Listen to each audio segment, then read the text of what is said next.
చదువు లేని వాళ్ళు లేకపోతే ఈజీగా వాళ్ళ మైండ్ ట్విస్ట్ చేసిన వాళ్ళు ఏదో కథలు చెప్తారు. ఆ కథలు మనం వినేస్తామట. సో అప్పుడు లాస్ట్ టైము 2022లో జమీందార్ అని పదం మీద ఓహో ఎన్ని హేళనలు, ఎన్ని అపశృతులు. ఏదో మనం తప్పు చేసాము, అది వాళ్ళు చేసుకుంటే ఏం లేదు, మన పూర్వీకులు జమీందారులే. అవును, అదే తప్పేం లేదులే. అందుకే నేను ఈ వీడియో మళ్ళీ చేస్తున్నా. ఎవరెవరైతే గొర్రెలు, చదువు లేనోళ్ళు, సంస్కారం లేనోళ్ళు ఇదేదో పెద్ద ఇష్యూలో చేశారు. సో ఇవాళ మనం అమ్మతోని ఒక చిన్న ఇంటర్వ్యూ ఆర్ పాడ్కాస్ట్, యూఎస్ వచ్చాక లైఫ్ ఎలా ఉంది, ఇంతకు ముందు ఎంత గుర్తుందని. అమ్మ ఈ మధ్యన అన్నీ మర్చిపోతుంది. ఇంతకు ముందులాగా 100% మెమరీ అంటే చిన్న చిన్న ఇన్సిడెంట్స్ అన్నీ మర్చిపోతుంది. ఎంత గుర్తుంది ఏంటి అవన్నీ మాట్లాడదాం. ఆల్రెడీ నేను ఒక 3 సెల్ఫ్ పాడ్కాస్ట్లు చేశాను, చాలా బాగా రీచ్ అయ్యాయి కామెంట్ల పరంగా, ఫీడ్బ్యాక్ పరంగా. సో అందుకని ఇది 4వ పాడ్కాస్ట్ అనుకోండి. సో అమ్మ లైఫ్ ఎలా ఉంది, యూఎస్లో ఏం చేస్తుంది, నెక్స్ట్ ఏంటి ప్లాను, ఇవన్నీ మాట్లాడదాం.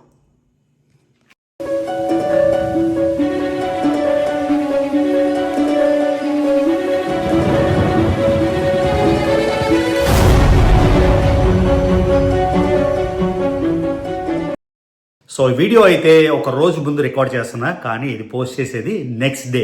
ఎందుకంటే మనం రేపటి నుంచి ట్రావెల్ స్టార్ట్ చేస్తున్నాం కాబట్టి ప్లేన్లో ఉంటాం ఈ పోస్ట్ అయ్యే టైంకి. కాబట్టి వీడియో అయితే ఇవాళ రికార్డ్ చేస్తున్నా. స్వాతి వాళ్ళు కోసం ఇంకా వెయిట్ చేస్తున్నా, లేరు. సో వాళ్ళు లేనప్పుడు జస్ట్ అమ్మతోని మనం పాడ్కాస్ట్ చేసాం ఆల్రెడీ. నా పార్ట్ 1 చేశాను, పార్ట్ 2 చేశాను, పార్ట్ 3, 3 లెవెల్స్ ఆఫ్ పాడ్కాస్ట్ అయితే ఆల్రెడీ చేశాను. సో ఇవాళ అమ్మతోని పాడ్కాస్ట్ మాట. అమ్మ అండ్ నేను కొంచెం వెరైటీగా ఉంటుందని అది చేస్తున్నా. సో ఇది పోస్ట్ చేసి నెక్స్ట్ ట్రావెల్. నేను కామెంట్స్ చూసినంతసేపటి వరకు అందరూ జపాన్ అని ఎక్కువ అంటున్నారు. నేను చైనా అంటారు అనుకున్నాను, కానీ జపాన్. ఆల్రెడీ చైనా 3 సార్లు చూపించాను కాబట్టి. బై ద వే చాలామంది నేను ఇన్స్టాగ్రామ్లోని చాంగ్చింగ్లో ఆ magical building, 8D building, 22 floors ఒకవైపు, 2 ఫ్లోర్లు ఒకవైపు అయితే అందరూ కాపీ పేస్ట్ అంటున్నారు. ఒక్కసారి డేట్లు చూసుకోవాలి. నేను వెళ్ళింది సెప్టెంబర్ 2025. సో ఈ మధ్యన వేరే వాళ్ళు ఎవరో పెట్టారు. ప్లస్ ఇంకోటి ఏంటంటే మోస్ట్ ఇంపార్టెంట్, చైనా అనేది ఒకటి సొత్తు కాదు, పెరు అన్నది ఒకటి సొత్తు కాదు. ఎవరైనా వెళ్ళొచ్చు, ఎంతమంది అయినా వెళ్ళొచ్చు, ఎన్నిసార్లు అయినా పోస్ట్ చేసుకోవచ్చు. సో ఇప్పుడు తాజ్మహల్ వెళ్తాం, తాజ్మహల్ ఒక లక్షల మంది చూసేసారు. మనం ఇప్పుడు తాజ్మహల్ అయితే కాపీ పేస్ట్. కొంచెం సెన్స్ ఉపయోగించాలి. కాకపోతే ఏముంది, కామెంట్ చేయడం చాలా ఈజీ. వాళ్ళ ఫ్రస్ట్రేషన్, వాళ్ళ లైఫ్లో ఫ్రస్ట్రేషన్ ఉంటే ఏం చేస్తారు, ఒక నెగిటివ్ కామెంట్ పెట్టేస్తే హ్యాపీ ఫీల్ అవుతారు అనమాట. So it's okay. Anyway, so ఇవాళ అమ్మతోని మనం ఒక చిన్న పాడ్కాస్ట్ రన్ చేసి నేర్చుకోవాల్సినవి, తన లైఫ్ ఏంటి, అమెరికాలో ఉంది, ఇదంతా మాట. సో ఇవాళ పాడ్కాస్ట్లో అమ్మతో అనమాట. సాబా, నువ్వు అమెరికా వచ్చేసి ఎన్ని రోజులైందో నీకు తెలుసా అప్రాక్సిమేట్గా? లేదు, గుర్తులేదు. సంవత్సరం అయింటుందా, 2 ఏళ్ళు అయింటుందా, ఎన్నాళ్ళు అయింటుంది? 2 ఏళ్ళు అయి ఉంటుంది. 2 ఏళ్ళు అవలా. ఇంకా నువ్వు జనవరి 2025లో వచ్చావు, జనవరి ఫిబ్రవరి. సో ఆల్రెడీ సంవత్సరంన్నర అయిపోయింది. అనిపిస్తుంది అసలు సంవత్సరం అయినట్టు? లేదురా, ఎంత ఫాస్ట్గా తిరిగిపోతుంది కదా. తిరిగిపోతుంది చాలా ఫాస్ట్గా. సో అమెరికాలో నీకు టైం పాస్ అవుతుందా, లేకపోతే నువ్వు వైజాగ్లో ఉన్నప్పుడు కూడా ఇంట్లోనే ఉండేదాన్ని కదా, ఇక్కడ రోజు తిరగడం అలా ఏం లేదు కదా?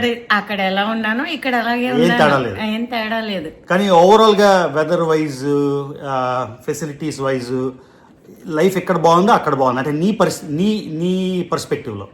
నా పర్స్పెక్టివ్ ఇక్కడే బాగుంది. ఇప్పుడు నీ ఫ్రెండ్స్ తోని అక్కడ ఎక్కువ కలడాలు ఏం లేవు కదా, ఓన్లీ ఫోన్లో మాట్లాడాలి అంతే. సో ఇప్పుడు ఫోన్ చేస్తున్నా మీ ఫ్రెండ్స్ రెగ్యులర్గా కాదు, అప్పుడప్పుడు నవ్విందని అంటే 2 రోజులకు ఒకసారి, 3 రోజులకు ఒకసారి.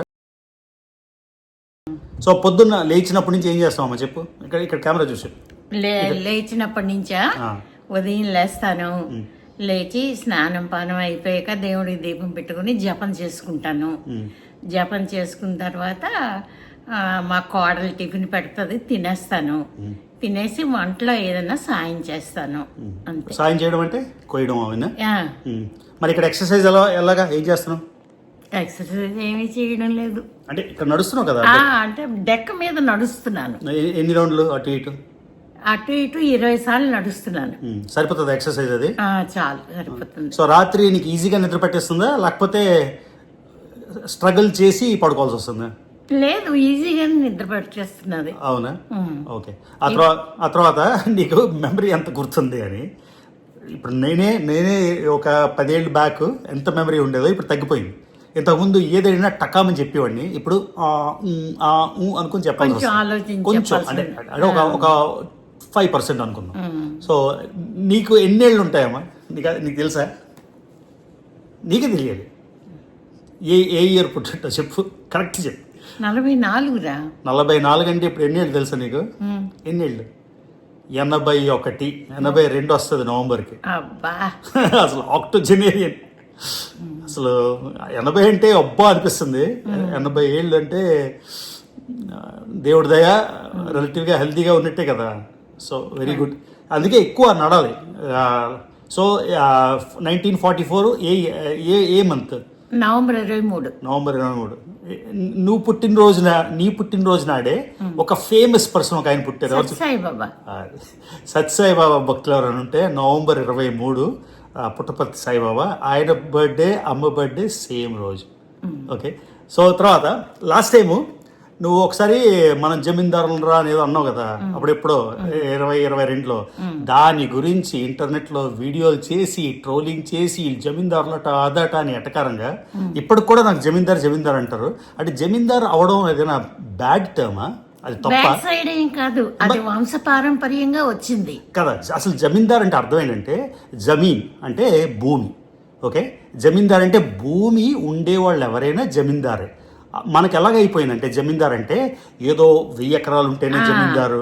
కానీ జమీందార్ అంటే ఒక 100 ఎకరాలు ఉన్నా 150 ఎకరాలు ఉన్నా జమీందారే కదా. సో ఆ లెక్కన మన ఊరికి మనం జమీందారులు వినరా. సో మన తాతగారాలకి బాగా ఎకరాల్లో 100 ఎకరాల్లో ల్యాండ్ ఉంది. సో దాని గురించి కూడా ప్రాబ్లం ఏంటంటే, నీకు లిటరసీ రేట్లో లోయెస్ట్ లిటరసీ రేట్ ఏ స్టేట్కో తెలుసా ఇండియాలో? గెస్ చేయగలవా? చేయలేను. ఒక అజంప్షన్ చేయాలంటే లిటరసీ రేట్లో లోయెస్ట్ లిటరసీ రేట్ ఏదై ఉండొచ్చు నీకు అనిపిస్తుంది? ఒరిస్సా. చూడు, ఒరిస్సా అంటున్నావు కానీ ఒరిస్సా కాదు. ఇంకో 3-4 ఆప్షన్లు. కేరళ కాదు. కేరళ నెంబర్ 1. అదే కేరళ కాదు. చెప్పలేనురా. నువ్వు సంభ్రమాశ్చర్యాలకి గురవుతావు. ఆంధ్రప్రదేశ్. అవునా? Can you believe? Last statistics ప్రకారం, అది అఫీషియల్లా అన్అఫీషియల్ నాకు తెలియదు. లాస్ట్ స్టాటిస్టిక్స్ ప్రకారం 2 ఏళ్ళ బ్యాక్ ఇది చేస్తే ఓహో మీద పడిపోయారు. అంత మనకి ఏది చేసినా పొలిటికల్ పార్టీ అనమాట. ఇది చెప్పావనుకో వాళ్ళు పడిపోతారు, అటు చెప్పావనుకో వీళ్ళు పడిపోతారు. కానీ Andhra Pradesh lowest literacy rate. Bihar కాదు, అస్సాం కాదు, ఒడిస్సా కాదు, లేకపోతే నార్త్ ఈస్ట్ అన్ని ఎక్కువ literacy rate. So unfortunate Orissa, Bihar అనుకుంటున్నాను. ఒరిస్సా అందరూ ఇది అనుకుంటారు. ఒరిస్సా మనం కూడా అంటే మనకి ఒడిస్సా లీడింగ్స్ ఉన్నా కూడా మనం ఒడిస్సా అంటే ఏదో తక్కువ చేసేస్తామా? ఆంధ్రప్రదేశ్ లోయెస్ట్. తెలంగాణ కూడా, అంటే తెలంగాణ ఇప్పుడు సెపరేట్ అయింది కదా, అది కూడా కింద నుంచి 5. సో లోయెస్ట్లో ఉన్నాం. కాబట్టి ప్రాబ్లం ఏమవుతుందంటే లిటరసీ తక్కువ ఉన్నప్పుడు చదువు లేని వాళ్ళు, లేకపోతే ఈజీగా వాళ్ళ మైండ్ ట్విస్ట్ చేసిన వాళ్ళు ఏదో కథలు చెప్తారు. ఆ కథలు మనం వినేస్తామన్నమాట. సో అప్పుడు లాస్ట్ టైము 2022లో జమీందార్ అనే పదం మీద ఓహో ఎన్ని ఏళ్ళలు, ఎన్ని అపశృతులు. ఏదో మనం తప్పు చేసాం అది వాళ్ళు చేసుకుంటే. ఏం లేదు, మన పూర్వీకులు జమీందారులే. అదే తప్పేం లేదులే. అందుకే నేను ఈ వీడియో మళ్ళీ చేస్తున్నా. ఎవరెవరైతే గొర్రెలు, చదువు లేని వాళ్ళు, సంస్కారం లేని వాళ్ళు ఇదేదో పెద్ద ఇష్యూలా చేశారంటే, వాళ్ళెవరో జమీందారులు అయితే ఎలా అంటారంటే, తెలుగులో సామెత ఏంటి, తాతలు నేతలు తింటే మూతలు నాకమన్నారు ఏదో అని. వాళ్ళకి అప్పుడు ఉండేవి, ఆ తర్వాత సబ్సీక్వెంట్గా పోతాయి కదా. సో మన తాతకి అంటే మన నాన్నకి ఇంచుమించుగా ఎన్ని ఎకరాలు ఉండేదమ్మా? ఇంచుమించుగా ల్యాండ్ సీలింగ్ ముందర 50 ఎకరాల పైన ఉండేది. 50 అంటే నేను 100 ఎకరాల పైన అనుకున్నా. చెప్తాను. అంటే మనకే వచ్చింది కదా ఇంచుమించుగా 20. 100 ఎకరాల పైన. అదే నువ్వు 50 అంటావేటి? అందరూ అత్తలకి ఇచ్చేసే ముందు, అంత ముందు 100 ఎకరాలు దాటా. అదే 100 ఎకరాలు దాటా? 100 ఎకరాలు దాటి ఉండేవి. 100 ఎకరాలు దాటి ఉంటే వాళ్ళు జమీందారు అంటారు. వీళ్ళకి వాళ్ళకి ఇచ్చేసారు. సో 100 ఎకరాలు దాటితే జమీందారు అంటారు. సో ఎవరెవరైతే గొర్రెలు ఏవేవో హ్యాండిల్ చేశారో యూ హ్యావ్ టు అపాలజైజ్ మాట. సో మా తాతకు 100 ఎకరాలు నేను రెస్పాన్సిబుల్ కాదు, అది ఎక్కడ కొలగొట్టేసి కాదు, వంశపారంపర్యంగా వాళ్ళు కొనుక్కొని తెచ్చుకున్నమాట. సో అది అయిపోయింది. సో నీ పెళ్ళి లవ్ మ్యారేజా అరేంజ్ మ్యారేజా? Love marriage. ఓకే. మా నాన్న అమ్మ దూరం చుట్టాలు, మొత్తానికి లవ్ మ్యారేజ్ అయింది. అమ్మ నీకు ఉద్యోగం వచ్చినప్పుడు నాన్నకి పెళ్ళైనప్పుడు నీ నాన్నకి జాబ్ ఉండేదా? లేదు. సో బేసిక్గా నువ్వు పోషించావు అంతేనా? రియాలిటీ కొద్దిరు అదేలే. సో జాబ్ లేదు అప్పుడు, అవునా? మరి జాబ్ లేకుండా ఎందుకు పెళ్లి చేసుకున్నావు? ఇష్టం. లవ్ మ్యారేజ్ అంతేనా? ఓకే. సో మా అమ్మ చూడండి ఇప్పుడు 82. అమ్మ నీ పెళ్ళి ఇప్పుడు అయింది? 70, 71? 71. సో 71 అంటే 71 అంటే ఇప్పుడు ఎన్ని ఏళ్ళు అయిందమ్మా? 55 ఏళ్ళు బ్యాక్. 55 ఏళ్ళు బ్యాక్. అమ్మ మీ ఊరు పేరు చెప్పు. నువ్వు పెరిగిన ఊరు? బొబ్బిలి. బొబ్బిల్లోనే ముందు నుంచి ఉండేవారా లేదా బొబ్బిలికి తర్వాత తాత మూవ్ అయ్యారా? లేదు, బొబ్బిలే. బొబ్బిలే. సో బొబ్బిలి ఉత్తరాంధ్రలో బొబ్బిలి. అప్పుడు విజయనగరం జిల్లానా నీ చిన్నప్పుడు? అప్పుడు విజయనగరం జిల్లా లేదు అసలు, శ్రీకాకుళం జిల్లా. విజయనగరం 1980లో ఎప్పుడో ఫామ్ అయింది అనుకుంటాను. శ్రీకాకుళం జిల్లా. అవునా, చిన్నప్పుడు. సో శ్రీకాకుళం జిల్లాలో నుండి అమ్మ బొబ్బిల్లోని తన మట్టుగా తను గ్రాడ్యుయేషన్ చేసి ఎంఏలో నీకు ఏంటమ్మా గోల్డ్ మెడల్ వచ్చిందా యూనివర్సిటీ లెవెల్ లేకపోతే రాలేదా? నాకు economics. M A economics Andhra university university gold మెడలేనా? నీతో పాటు కొలీగ్స్ కానీ నీ రూమ్మేట్స్ కానీ గుర్తున్నారు ఎవరైనా?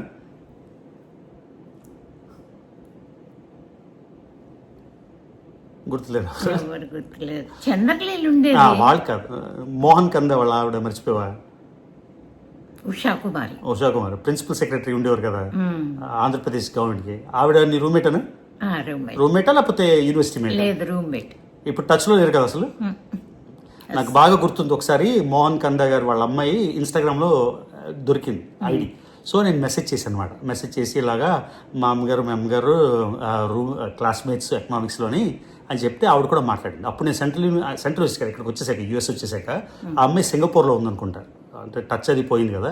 సో మోహన్ కంద అంటే పెద్ద ఆయన ఉన్నప్పుడు ఆ తర్వాత ప్రిన్సిపల్ సెక్రటరీ చీఫ్ సెక్రటరీగా ఉండేవారు. సో అది ఆ తర్వాత నీకు ఎన్నేళ్ళకమ్మా ఎంఏ అయిపోయింది?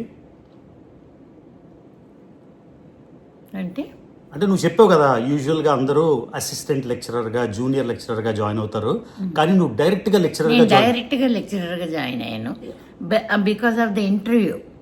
ప్రతాప్ రెడ్డి అని డైరెక్టర్ ఆఫ్ డిగ్రీ ఎడ్యుకేషన్. ఆ ఇంటర్వ్యూలోనేమో నేను చంద్రలీల అందరం వెళ్ళాము. నన్ను సెలెక్ట్ చేశారు. నన్ను సెలెక్ట్ చేసిన 6 నెలలకి చంద్రలీలకి సెలెక్ట్ చేస్తూ నన్ను లెక్చరర్ గా ప్రమోట్ చేశారు. అంటే మరి స్టార్టింగ్ నువ్వు జాయిన్ అయ్యింది జూనియర్ లెక్చరర్. అది నువ్వు అన్నావు అందరూ జూనియర్ లెక్చరర్ గా వస్తారు, నువ్వు లెక్చరర్ గా డైరెక్ట్ గా జాయిన్ అయినా అన్నావు కాదా? కాదు. సో జూనియర్ లెక్చరర్ గా వచ్చి 6 నెలలు లెక్చరర్ అయ్యాను. తర్వాత ఏమో ప్రిన్సిపల్, తర్వాత ఏమో రీజనల్ డైరెక్టర్. సో ప్రిన్సిపల్ ఏ కాలేజీలో చేసావు నీకు గుర్తుందా? నువ్వు విఎస్ కృష్ణ కాలేజ్లో నువ్వు ఏ కాలేజీలో పనిచేసావు చెప్పు, నీకు గుర్తున్నంత వరకు. అంటే మొత్తం అన్ని Srikakulam women's college, government college. నువ్వు అసలు టోటల్గా పనిచేసిన ప్రైవేట్ కాలేజీలతో సహా? ప్రైవేట్ కాలేజీలో భీమవరంలో చేశాను. భీమవరం డిఎన్ఆర్ కాలేజ్లో. తర్వాత ఏలూరులో చేశాను. సెయింట్ తెరెసా పేరు? సెయింట్ తెరెసాస్. నువ్వు మర్చిపోయావు, నాకు గుర్తుంది. ఓకే. తర్వాత చీరాల. సో అప్పుడు చీరాల్లో ఉన్నప్పుడు నేను పుట్టింది లేకపోతే భీమవరంలో ఉన్నప్పుడు? చీరాల్లో ఉన్నప్పుడు. మరి నేను ఒడిశాలో ఎందుకు పుట్టానమ్మా? నాన్నది ఒరిస్సా. అదే అక్కడికి వెళ్ళారా? అంటే కాన్పు కోసం వెళ్ళారు అంతే. ఓకే. కానీ మనం ఉండేది చీరాలలో అప్పుడు. ఆ చీరాల తర్వాత గవర్నమెంట్ వచ్చేసాను. శ్రీకాకుళం పోస్ట్ చేశారు. శ్రీకాకుళంలోని మెన్స్ కాలేజ్లోని చేసావు, విమెన్స్ కాలేజ్లో? మెన్స్ కాలేజీలో ఈవినింగ్ కాలేజీలో చేశాను, విమెన్స్ కాలేజీలో చేశాను. ఆ విమెన్స్ కాలేజ్ నుంచి నాకు బాగా గుర్తుంది, అంటే అప్పటికి నేను పెద్ద అయ్యాను కాబట్టి. అంతే కదా, అంటే జ్ఞాపక శక్తి ప్రకారం. ఆ తర్వాత విమెన్స్ కాలేజ్ శ్రీకాకుళం తర్వాత ఎలమంచిలి. కాదు, వైజాగ్ మర్చిపోయి అప్పుడే. వైజాగ్ విఎస్ కృష్ణ అదేలో మర్చిపోతావు, అదే మెయిన్ కదా. అదే main. Doctor VS Krishna college లో ఇంచుమించుగా 10 ఏళ్ళు ఉంటాం. 10 ఏళ్ళు దాటే ఉన్నాను. 10 ఏళ్ళు దాటి ఆ తర్వాత ప్రిన్సిపల్ ఎక్కడ ఫస్ట్? ఎల్లమంచిలా భీమిలియా? Yellamanchili government college first. ఎల్లమంచిలమ్మా, భీమిలి అనుకుంటా కాదా? భీమిలి కూడా చేసావు కదా? భీమిలి కూడా చేశాను, కానీ ఫస్ట్ ఎల్లమంచిలి గవర్నమెంట్ కాలేజ్ లో ప్రిన్సిపల్, తర్వాత భీమిలి గవర్నమెంట్ కాలేజ్ లో ప్రిన్సిపల్, లాస్ట్ కి regional joint director of education. మొత్తం దాన్ని రీజన్ అంటారా? రీజన్ అంటే ఒక నార్త్ రీజన్ అలాగా. సో ఎక్కడ అది? గుంటూరులోనా? విజయవాడ నాకు గుర్తు రావట్లేదు. గుంటూరు. సో గుంటూరు రీజన్కి అయ్యి మొత్తానికి అమ్మ రిటైర్ అయ్యింది. ఆ తర్వాత నాకు చిన్నప్పుడు లైఫ్ చెప్పమ్మా. మీ చిన్నప్పుడు దాని గురించి కూడా ఓహో ట్రోలింగ్. మీ చిన్నప్పుడు కార్లు ఉండేవా మీ నాన్నకి? మా నాన్నకి ఉండేవి. ఎన్ని కార్లు ఉండేవి? 2. ఏం కార్లు? మెర్సిడీస్ బెంజ్ ఒకటి, హడ్సన్ ఒకటి. సో దాని గురించి చూసేసి మెర్సిడీస్ బెంజ్ అంటే మెర్సిడీస్ ఇన్కార్పొరేటెడ్ బెంజ్ కాదు, ఆ రోజులో బెంజ్ కార్ ఉండేది. దానికి కూడా తెలియని చదువులేని దద్దబులు బెంజ్ కార్ అప్పుడు ఉందా, అప్పుడు కట్టారా, అవన్నీ కామెంట్లు. హడ్సన్ అంటే ఏంటి? నాకు తెలియదు ఆ కారు ఏంటో. హడ్సన్ పేరు అంటే అది ఎలా ఉంటుంది? పొడవుగా ఉంటుందా కారు, చిన్నగా ఉంటుందా? పొడవుగానే ఉంటుంది హడ్సన్ కారు. ఆ రెండే ఉండేవా? ఆ 2 కార్లు మెయింటైన్ చేసేంత ఎలా వచ్చింది మీ నాన్నకి అప్పుడు? మా నాన్నకి డన్లప్ టైర్స్ 2 జిల్లాలకి ఏంటది డిస్ట్రిబ్యూషన్ ఉండేది. డన్లప్ టైర్స్ అంటే డన్లప్ టైర్స్ ఎక్కడో కొని అక్కడ డిస్ట్రిబ్యూట్ చేసేవారా? లేదు, డన్లప్ టైర్స్ ఏంటంటే cycle tyres, rickshaw tyres, car, bus tyres మాకు డైరెక్ట్ గా డీలింగ్స్ ఉండేవి. ఎక్కడి నుంచి వస్తాయి? గుర్తులేదు. ఓకే, ఎక్కడి నుంచి వస్తుంది గుర్తులేదు. ఓకే, మొత్తానికి అది ఉండేది కాబట్టి అప్పుడు ఆయన వెల్ ఆఫ్. అప్పుడు చాలా వెల్ ఆఫ్. మరి ఆ తర్వాత ఏమైంది? ఆ తర్వాత ఏంటో నాన్న అందరికి ఎవరంటే ఏదంటే అడిగితే ఇచ్చేయడం, పంచేయడం అలా చేసేసారు. డబ్బంతా పాడు చేసేసారు. సో నువ్వు బేసిక్గా చిన్నప్పుడు 2 కార్లు లైఫ్ స్టైల్ మెయింటైన్ చేసి ఆ తర్వాత చదువుకున్నాను. తర్వాత ఒక్కసారి స్టేటస్ ఎలా మారిపోయింది? మరి అదంతా పోయింది కదా. పోతే అప్పుడు ఏం చేశారు? ఏం చేయలేదు నాన్న. అప్పుడు ఎవరు పెంచారు మరి? నాన్న పెంచారు. అవునా? జాయింట్ ఫ్యామిలీ అక్కడ ఉండేవారు అన్నావు కదా? జాయింట్ ఫ్యామిలీలో ఉండేవాళ్ళం మేము. 3 తాతయ్యలు కలిసి ఉండేవారు. మేనత్తలు, పిన్నులు, 25 మంది ఉండేవారు ఇంట్లో. సో ఒక్కసారి డబ్బులు అంత ఎక్కువ నుంచి పూర్తిగా పోయింది కదా, అంటే అంత 2 కార్లు మెయింటైన్ చేసిన లెవెల్ నుంచి ఒక్కసారి 0 అయిపోతే అప్పుడు ఎలా అనిపించింది లైఫ్ లో తేడా? లైఫ్ లో గుర్తుందా అది? ఏదో తేడా వచ్చింది, ఇబ్బంది పడ్డామనే తప్ప పూర్తిగా వివరంగా గుర్తులేదా? అంటే మరి చిన్నప్పుడు కారులో వెళ్ళింది గుర్తుందా? ఆ తర్వాత పోయింది గుర్తుందా? అప్పుడు మరి ఎలాగ వెళ్ళేది కాలేజీలకి వాటికి? అప్పుడు రిక్షాలు ఉండేవి, రిక్షాల్లో వెళ్ళేవాళ్ళమే. కానీ నువ్వు నాకు అప్పుడు చెప్పావు 2-4 కిలోమీటర్లు గొల్లపల్లి ఏదో చెప్పావు, నాకు గుర్తురాట్లేదు. చిన్నప్పుడు 4-5 కిలోమీటర్లు నడుచుకొని వెళ్ళేవాళ్ళం, వచ్చేవాళ్ళం. గొల్లపల్లి వేరు.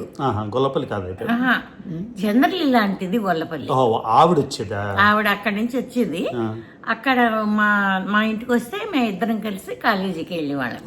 2 కిలోమీటర్లు ఉండేది కాలేజీ మా ఇంటికి, నడిచి వెళ్ళేవాళ్ళమే.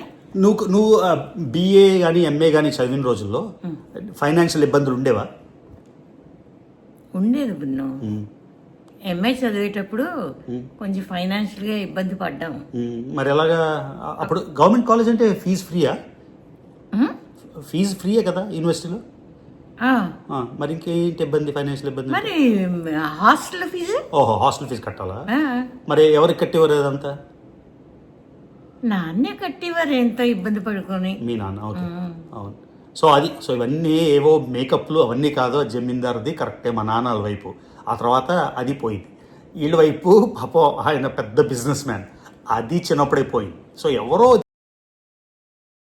ఉన్నారు కదా అని ఆ తర్వాత ఎక్కడి నుంచి రీల్ కట్ చేసి ఇదేంటి డబ్బులు లేవన్నావు. లైఫ్లో అందరికీ ఇప్పుడు నేను హవాయి చెప్పులు వేసుకొని ఏవిఎన్ కాలేజ్ చదువుకున్నా, హవాయి చెప్పులు వేసుకొని ఏవిఎన్ కాలేజ్ చదివాను కాబట్టి అంటే ఇప్పుడు better lifestyle, first class ఎమిరేట్స్లో వెళ్ళట్లేదా? సో దానికి దీనికి సంబంధం లేదు. లైఫ్లోని రకరకాల స్టేజెస్ ఉంటాయి. ఆ రకరకాల స్టేజెస్కి అందులో ఎస్పెషల్లీ ఇంటర్నెట్ యుగంలో ఏంటంటే దొరికిందే ఛాన్స్ వేరే వాళ్ళ మీద ఆడడం, వేరే వాళ్ళ మీద ట్రోలింగ్లు for no reason. At the end of the day trolling చేస్తే ఏమొస్తుంది మీకు? మొమెంటరీ సాటిస్ఫాక్షన్ వస్తుంది. మా లైఫ్లో ఏమైనా తేడా వస్తుందా? ఇల్లు ఏమైనా కూలిపోతుందా?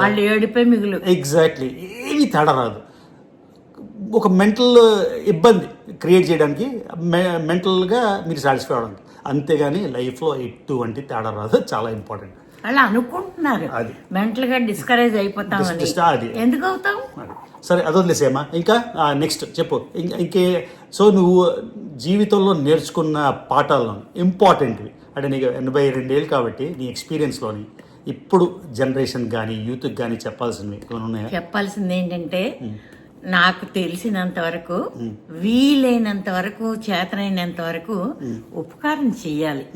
అది భగవంతుడు ఏదో విధంగా గోడ కొట్టిన బంతిలాగా మనకు వెనక్కి వస్తుంది. అది నా నమ్మకం. తర్వాత కష్టపడడం గురించి చాలా కష్టపడ్డాం. నువ్వు గురించి కాదు, జనరల్గా సొసైటీకి మెసేజ్ చెప్పాలంటే సొసైటీకి మెసేజ్ చేయాలంటే మనకు శక్తి ఉన్నంత వరకు కూడా మనం కష్టపడాలి. కష్టపడి ఇతరులకు ఉపకారం చేయాలి. ఇతరులకి నాకేమనిపిస్తుంది అంటే నా ఎక్స్పీరియన్స్తో ఇప్పుడు జనరేషన్ మారుతున్నాయి కదా, ఎప్పటిదాకా నేను ఉపకారం చేసిన వాళ్ళు అందరూ అంటే 90% ఎలా అంటే మనం ఉపకారం చేసినప్పుడు అంతా బాగానే ఉంటుంది.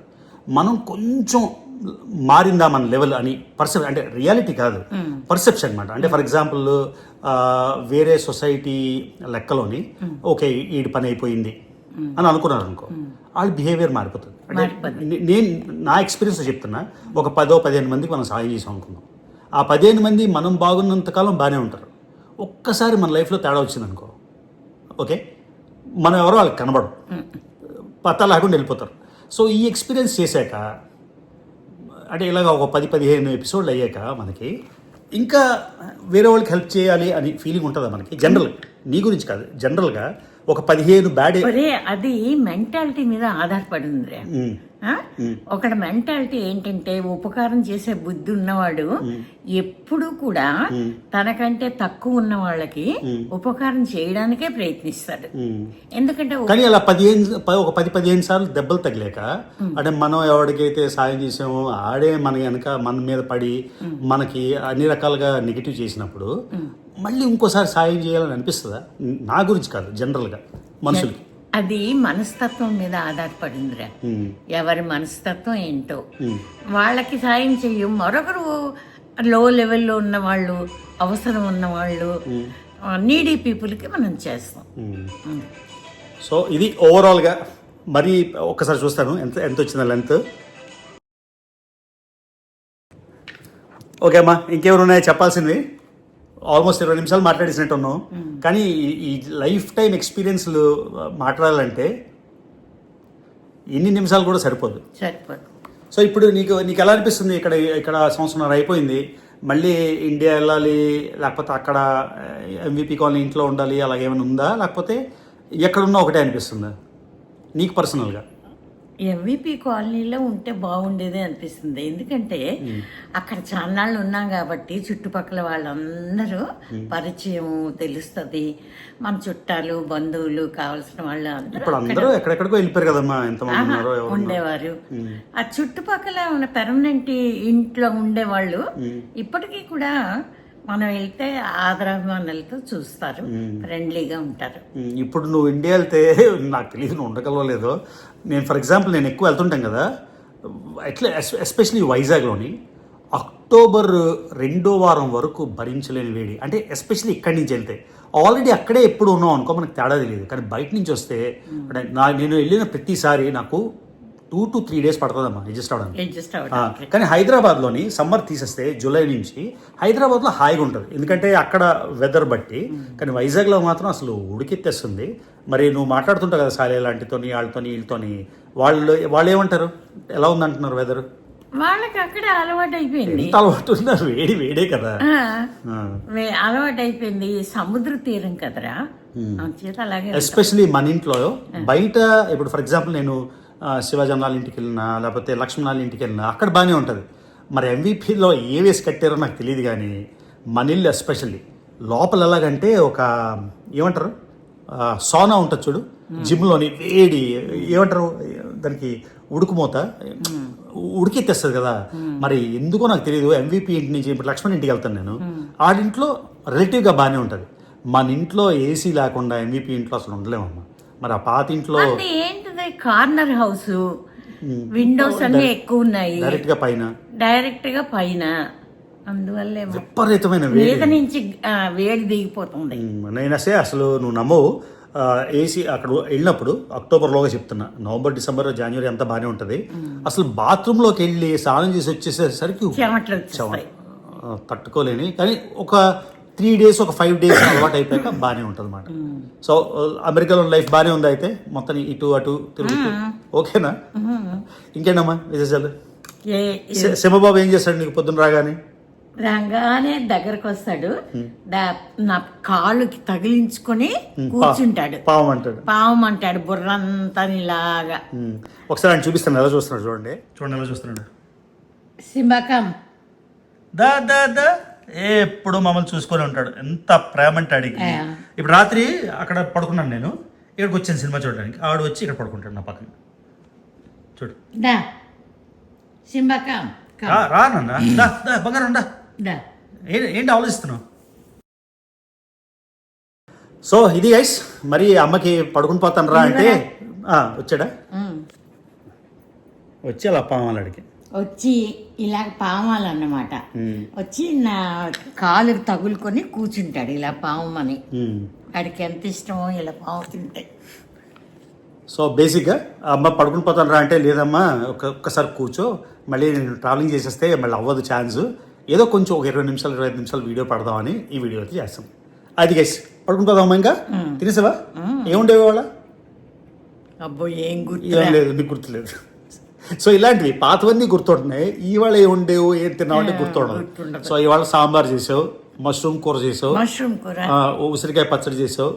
అది ఆ మూడే సరిపోతాయిలే. ఆ మూడులో నేను సాంబార్లోని అన్నం కలిపేసుకొని తినేసామాట.